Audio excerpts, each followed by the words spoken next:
एक बिल्डिंग सिर्फ प्यारी दिखने के लिए नहीं बल्कि पैसा छापने के लिए बनाई जाती है। न्यूयॉर्क की ये iconic building the empire state building, एक वक्त था जब लोग इसे एम्प्टी स्टेट बिल्डिंग कहते थे क्योंकि ये पूरी खाली पड़ी थी। लेकिन आज ये एक ऐसी प्रॉफिटेबल कैश मेकिंग मशीन है जिसके बारे में सुनकर आपके होश उड़ जाएंगे। सिर्फ 410 दिनों में बनी ये बिल्डिंग साल के 2000 करोड़ से ज्यादा कैश से जनरेट करती है। इसका डिजाइन इतना यूनिक क्यों है और क्यों इसे wonder of the modern world कहा जाता है, आज की इस वीडियो में हम इस रियल एस्टेट मास्टरपीस की सारी हिडन डिटेल्स डिकोड करेंगे। तो चलिए स्टार्ट करते हैं। बट उससे पहले इफ यू आर इंटरेस्टेड तो subscribe our YouTube channel and hit the bell icon. सबसे पहला सवाल, ये बनी कब और क्यों? बात है 1920s की। न्यूयॉर्क में एक रेस टू द स्काई चल रही थी। दो बड़े राइवल्स वाल्टर चाइसलर और जॉन जैकोब रैकोब के बीच होड़ लगी थी कि कौन सबसे ऊंची बिल्डिंग बनाएगा। एम्पायर स्टेट बिल्डिंग की कंस्ट्रक्शन 17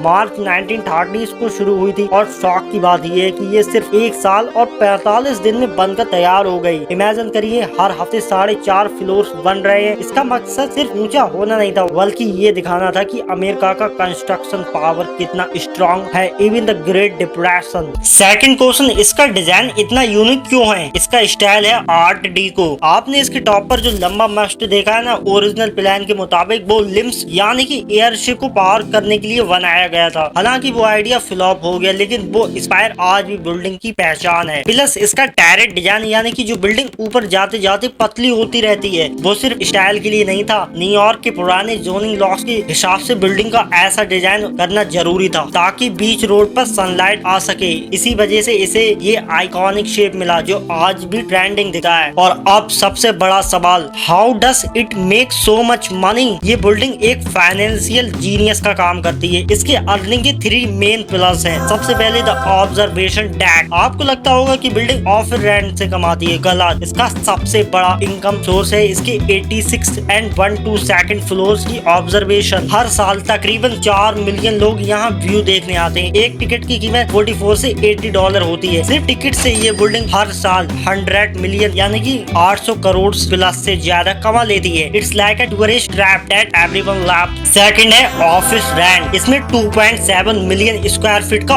ऑफिस स्पेस है। लिंक्डइन, शटरस्टॉक और कतर जैसे बड़े ब्रांड के यहाँ टेनेंट्स हैं। आइकॉनिक एड्रेस होने की वजह से यहाँ का रेंट प्रीमियम होता है। Third, the antennas. बिल्डिंग के सबसे ऊपर जो एंटीनास है वो सिर्फ शो के लिए नहीं है, ये न्यूयॉर्क की मेजर टीवी और रेडियो स्टेशन के लिए ब्रॉडकास्टिंग हब का काम करता है। इन कंपनी से एम्पायर स्टेट बिल्डिंग हर साल करोड़ों रुपए लाइसेंसिंग फीस लेती है। एम्पायर स्टेट बिल्डिंग ने खुद को एक ब्रांड बना लिया है। इसकी लाइटिंग न्यूयॉर्क के इवेंट्स के हिसाब से बदलती है, चाहे वो क्रिसमस हो, दिवाली हो या कोई बड़ा स्पोर्ट मैच। ये लाइटिंग इसे सोशल मीडिया पर हमेशा ट्रेंडिंग रखी है जो इनडायरेक्ट मार्केटिंग है। साथ ही बिल्डिंग ने हाल ही में $160 मिलियन खर्च किए हैं एनर्जी इफिशिएंसी पर। इसमें उनका मेंटेनेंस कॉस्ट कम हो गया है और प्रॉफिट और बढ़ गया है। ये होता है एक स्मार्ट रियल एस्टेट इन्वेस्टमेंट। तो ड्यूड, एम्पायर स्टेट बिल्डिंग सिर्फ पत्थर और सरिया की नहीं बल्कि एक बिजनेस मास्टरपीस है। इसने सिखाया कि कैसे एक एम्प्टी बिल्डिंग को एक ग्लोबल आइकॉनिक कैश बुफेलो बनाया जा सकता है। आपको क्या लगता है, क्या इंडिया में भी कोई ऐसी आइकॉनिक बिल्डिंग है जो इस लेवल का बिजनेस करती है? कमेंट करके जरूर बताओ। और अगर आपको ऐसे रियल एस्टेट डीप डाइव पसंद है तो सब्सक्राइब बटन दबाकर बेल आइकन प्रेस कर देना। अगला वीडियो किस बिल्डिंग पर चाहिए कमेंट में बताओ। तब तक के लिए कीप ड्रीमिंग।